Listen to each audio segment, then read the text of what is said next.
Okay, so Vivek Ramaswamy issued this tweet where he's criticizing Van Jones. He tweets, "Yesterday, Van Jones called me a demagogue for discussing the great replacement theory." Well, here are Van's words in 2021. Quote, "The request from the racial justice left. We want the white majority to go from being a majority to being a minority and like it.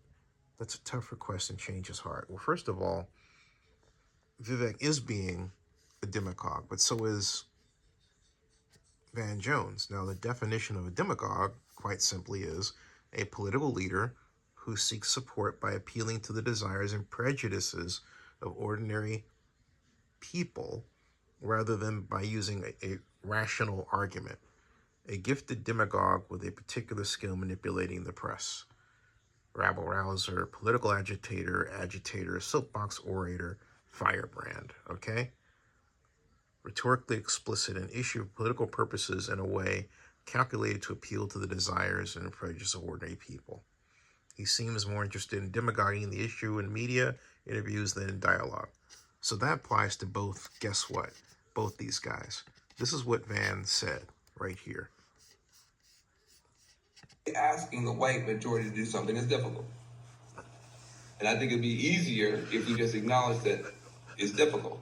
No ethnic majority group in 10,000 years of human history that I can find ever went from being a majority to being a minority and liked it.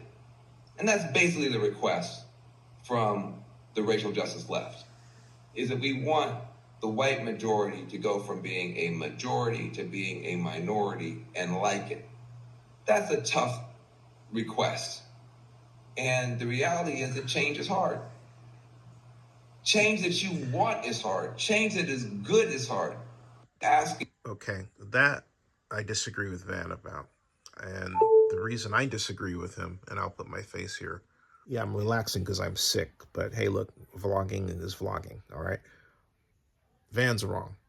And in my opinion, the simple fact of the matter is that as population grows and as diversity continues at its pace, where consider that in my lifetime it was once illegal to have a white girlfriend, for example. And that was when I was a very little boy. Of course, obviously, that's not the case today. And you see, just watch television, commercials are highly integrated now, as well they should be, because society is. That means that there's integration of economic opportunity more so than the past, even with the problems we have today. So as our population increases, we're going to have more and more people get opportunities that didn't have them before. So it's not a replacement, it's a transformation. And if you look at it that way, I think it's easier for everyone to understand rather than saying to somebody, well, you have to give up your power. That's wrong for two reasons. First of all, it says that, hey, there's this white majority and they're more powerful than I am. Well, that's very debilitating to anyone who's black who has any ambition of succeeding, just as their white counterpart does. Excuse me for a moment. Hey, Google, stop. And you don't want that. You don't want your kids to think that out of the box, they have no chance. They have to try. And again, I say, if you don't try in this society with its opportunities, you know, you're not going to be a happy camper. And we've got a lot of people out there who are not happy campers because of how they perceive society. And we don't need any more of them because of the fact that some of them tend to go off in ways that are harmful to the rest of us, okay? So it's important we get this right rather than demagoguing it. Both Vivek and Van are doing precisely that, and they need to stop. It's not a matter of, well, the white has to give up anything. First of all, what's a white person? If you want to really be,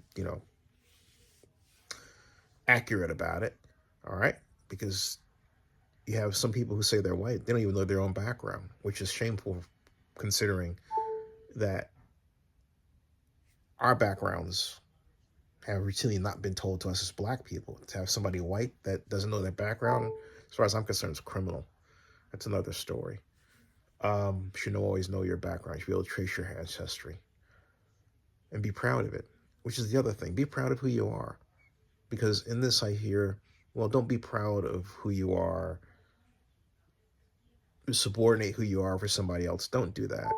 Love people. If we love each other, all the other stuff goes away. You have two gentlemen here talking who send out this rhetoric that they don't love people.